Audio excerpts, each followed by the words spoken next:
Hello साथियों, good morning. एक बार फिर से जीएस मंच के यूट्यूब चैनल पे आप सभी का स्वागत है। आज के क्लास का टॉपिक है ज्वालामुखी। इस टॉपिक से जुड़े उन सभी कंसेप्ट और फैक्ट पर बात करेंगे जो आपकी परीक्षा के लिए बेहद ज़रूरी है। आइए शुरू करते हैं। ज्वालामुखी। ज्वालामुखी का अर्थ क्या होता है? मुँह से निकलने वाला आग। और ज्वालामुखी की परिभाषा को देखेंगे तो पृथ्वी के अंतर्जात बल के कारण, पृथ्वी के आंतरिक बल के कारण भूगर्भ का मैग्मा पृथ्वी के सतह पे आके जब फैल जाता है उसे ज्वालामुखी या ज्वालामुखी उद्गार कहते हैं। अब देखेंगे कि ज्वालामुखी उद्गार से क्या क्या ज़मीन के अंदर से बाहर आता है। उसमें मैग्मा होता है, राख होता है, गैसें होती हैं, पत्थर होता है, कंकड़ होता है, ये सब होते हैं। अब देख लेते हैं कि मैग्मा जो बाहर निकलता है वह दो तरह का होता है। एक लवणी होता है और दूसरा क्षारी होता है। तो जो लवणी मैग्मा होता है वह गाढ़ा होता है और जो क्षारी मैग्मा होता है वह पतला होता है। तो जो लवणी मैग्मा निकलता है तो वह उस पर्वत का निर्माण करता है और जो क्षारी मैग्मा निकलता है वह पठार और मैदान का निर्माण करता है। तो ज्वालामुखी उद्गार होने का कारण को थोड़ा देख लेते हैं। तो हम प्लेट विवर्तन के सिद्धांत को थोड़ा समझते हैं। तो इसमें क्या होता है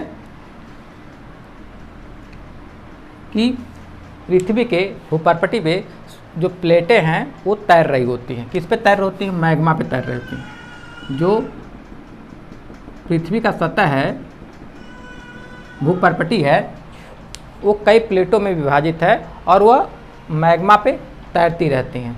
तो जब प्लेटों में अभिसरण गति काम करता है, जब अभिसरण गति लगता है तो प्लेट आपस में पास आती है। अभिसरण गति के कारण दो प्लेट आपस में पास आती हैं और प्रतिवर्ष 1 से 2 सेंटीमीटर जो प्लेटें होती हैं अपने स्थान से खिसक जाती हैं।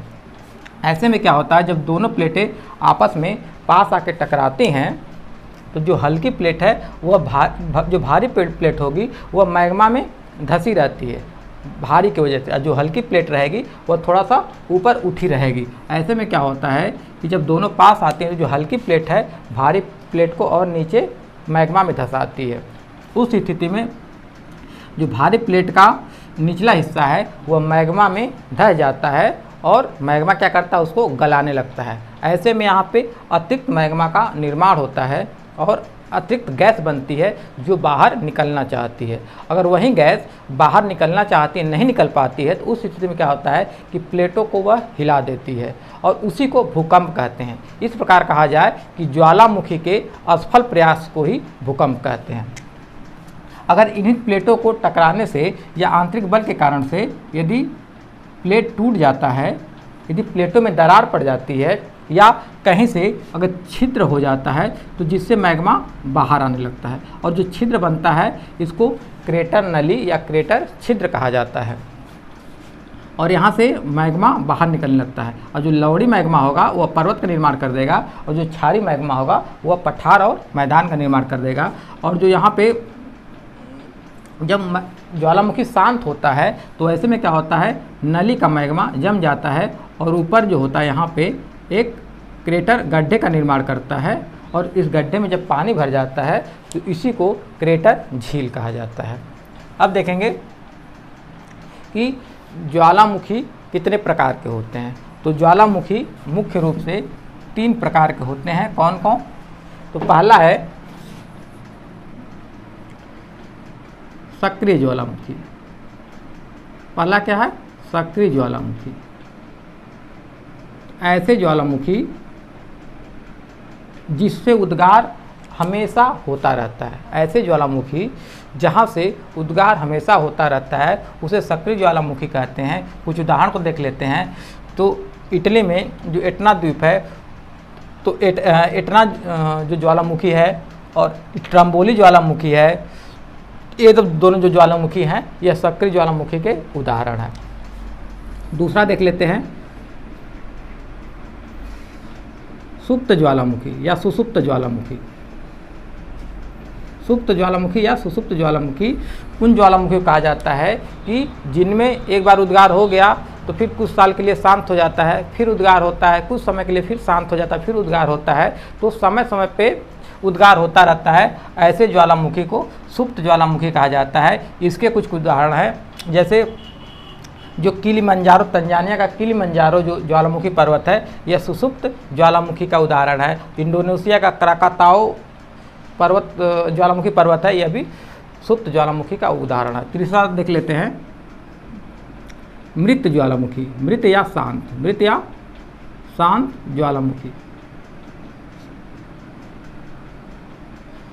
तो ऐसे ज्वालामुखी जिनमें अब उद्गार नहीं होता है, यह कई वर्षों से अब शांत पड़े हुए हैं, इसीलिए इनको मृत या शांत ज्वालामुखी कहा जाता है। इन ज्वालामुखी का कुछ उदाहरण देख लेते हैं। तो ईरान में देवबंद और कोह सुल्तान ईरान में देवबंद और कोह सुल्तान दो ज्वालामुखी पर्वत हैं जो मृत और शांत ज्वालामुखी के उदाहरण हैं। अब हम देखेंगे कि किस देश में या किस महाद्वीप में कौन कौन से ज्वालामुखी अवस्थित हैं। तो मानचित्र के माध्यम से हम देख लेते हैं। इसके पहले देख लेते हैं कि जो प्रशांत महासागर है, जो प्रशांत महासागर है वह, उसकी जो प्लेट है बहुत बड़ी है और भारी भी है, क्योंकि यह बेसाल्ट चट्टान से बनी है। जो प्रशांत महासागर की जो प्लेट है वह बेसाल्ट चट्टान से बनी है, जिसकी वजह से वह बहुत भारी है और नीचे धंसी हुई है, और इसे किनारे किनारे से जो महाद्वीपीय प्लेटें हैं उनसे टकरा रही हैं, जिससे क्या होता है, यहाँ पे पैसिफिक रिंग ऑफ फायर का क्षेत्र बन जाता है। जो ये रेड वाला देख रहे होंगे, प्रशांत महासागर और महाद्वीपों के से जो मिलान हो रहा है, वहाँ पे पैसिफिक रिंग ऑफ फायर का क्षेत्र बन जाता है, जिसे प्रशांत अग्नि का रिंग कहा जाता है, जिसे प्रशांत का अग्नि रिंग कहा जाता है, या अग्निवलय या अग्नि श्रृंखला इसको बोला जाता है, जहाँ पे विश्व का 75% ज्वालामुखी यहीं पे मिलते हैं। विश्व के 75% ज्वालामुखी जो हैं प्रशांत रिंग वाले क्षेत्र में मिलते हैं। अब देख लेते हैं कि प्रशांत रिंग वाले क्षेत्र में कौन कौन से ज्वालामुखी हैं। तो यहाँ देखेंगे, यह अलास्का प्रांत है। अलास्का प्रांत के पास एक ज्वालामुखी है, वह माउंट कटमई है। माउंट कटमई ज्वालामुखी जो है अलास्का प्रायद्वीप के पास है, जो सक्रिय ज्वालामुखी का उदाहरण है। जापान का होन्शु द्वीप है, और होन्शु द्वीप पे एक ज्वालामुखी पर्वत है फ्यूजियामा। यह ज्वालामुखी पर्वत जो फ्यूजियामा है, यह सुप्त ज्वालामुखी का उदाहरण है, यह सुसुप्त ज्वालामुखी का उदाहरण है। यहाँ पे प्रशांत महासागर में ही हवाईयन द्वीप है, और हवाईयन द्वीप पे मोनोलोवा और क्लायू जो ज्वालामुखी पर्वत है, यह सक्रिय ज्वालामुखी पर्वत का उदाहरण है। और जो क्लायू ज्वालामुखी पर्वत है, यह विश्व का सबसे सक्रिय ज्वालामुखी पर्वत है। जो क्लायू ज्वालामुखी पर्वत है, यह विश्व का सबसे सक्रिय ज्वालामुखी पर्वत है। अब देखेंगे कि फिलीपींस में माउंट मेओन जो है, यह ज्वालामुखी सुप्त ज्वालामुखी का उदाहरण है। माउंट मेओन जो है, यह सुप्त ज्वालामुखी का उदाहरण है। अब देखेंगे यहाँ पे इंडोनेशिया में क्राकाताओ ज्वालामुखी है, जो सुप्त ज्वालामुखी का उदाहरण है। अब देखेंगे कि न्यूजीलैंड में माउंट कुक ज्वालामुखी है। न्यूजीलैंड में का जो दक्षिणी द्वीप है, वहाँ पे माउंट कुक ज्वालामुखी है, यह मृत ज्वालामुखी का या शांत ज्वालामुखी का उदाहरण है। अब आते हैं दक्षिणी अमेरिका के पश्चिमी तट पे। तो यहाँ पे देखेंगे कि गलापागोस, यहाँ पे जो ये सब जो गलापागोस है, कोटोपैक्सी है और चिम्बोराजो है, तीनों जो हैं इक्वाडोर देश में अवस्थित हैं।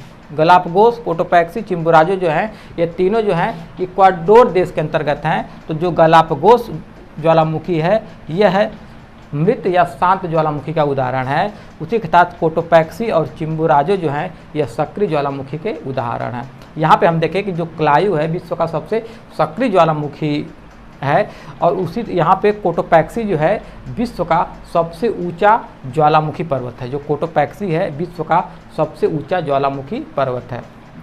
अब आएंगे एकांकागुआ। तो एकांकागुआ जो है पेरू और बोलिविया के तट पर अवस्थित है, और एकांकागुआ जो पर्वत है, यह दक्षिण अमेरिका महाद्वीप का सबसे ऊंचा पर्वत है, और यह एकांकागुआ जो ज्वालामुखी है, यह सुप्त ज्वालामुखी का उदाहरण है। अब यहाँ पे देख लेते हैं, नीचे है अंटार्कटिका महाद्वीप, नीचे अंटार्कटिका महाद्वीप है और यहाँ पे यह एक सक्रिय ज्वालामुखी है जिसका नाम है माउंट एरेबस। अंटार्कटिका महाद्वीप में एक सक्रिय ज्वालामुखी है, उसका नाम है माउंट एरेबस। अब देख लेते हैं यहाँ पे जो म्यांमार देश है, म्यांमार देश में माउंट पोपा नामक ज्वालामुखी है जो मृत या शांत ज्वालामुखी का उदाहरण है। भारत के अंडमान निकोबार द्वीप समूह पे एक बैरन द्वीप है, तो जो बैरन द्वीप है यह सुप्त ज्वालामुखी का उदाहरण है।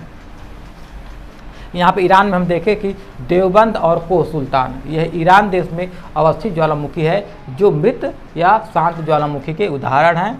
इटली के पास 3 ज्वालामुखी हैं, जो इटली में है, जो विसुवियस है यह सुप्त ज्वालामुखी का या सुसुप्त ज्वालामुखी का उदाहरण है। इसी के साथ एटना जो है सिसिली द्वीप पे अवस्थित है, यह सक्रिय ज्वालामुखी का उदाहरण है। स्ट्रोम्बोली जो है यह लिपारी द्वीप पे अवस्थित सक्रिय ज्वालामुखी का उदाहरण है। और जो स्ट्रोम्बोली है इसे भूमध्य सागर का प्रकाश स्तंभ कहा जाता है। स्ट्रोम्बोली को क्या कहा जाता है? भूमध्य सागर का प्रकाश स्तंभ। भूमध्य सागर का प्रकाश स्तंभ इसलिए कहा जाता है कि इसमें जब उद्गार होता है तो पूरे भूमध्य सागर में उजाला हो जाता है, इसीलिए इसे भूमध्य सागर का प्रकाश स्तंभ बोला जाता है स्ट्रोम्बोली को। अब देख लेते हैं अफ्रीका महाद्वीप में तंजानिया देश है और तंजानिया देश में किलिमंजारो ज्वालामुखी है जो सुसुप्त या सुप्त ज्वालामुखी का उदाहरण है। और किलिमंजारो इसी के साथ अफ्रीका महाद्वीप का सबसे ऊंचा पर्वत शिखर है जो ज्वालामुखी पर्वत है। इसी के साथ आज का ज्वालामुखी टॉपिक मेरा समाप्त होता है। आशा है आपको उसी तरह समझ में आया होगा। Thanks to all of you.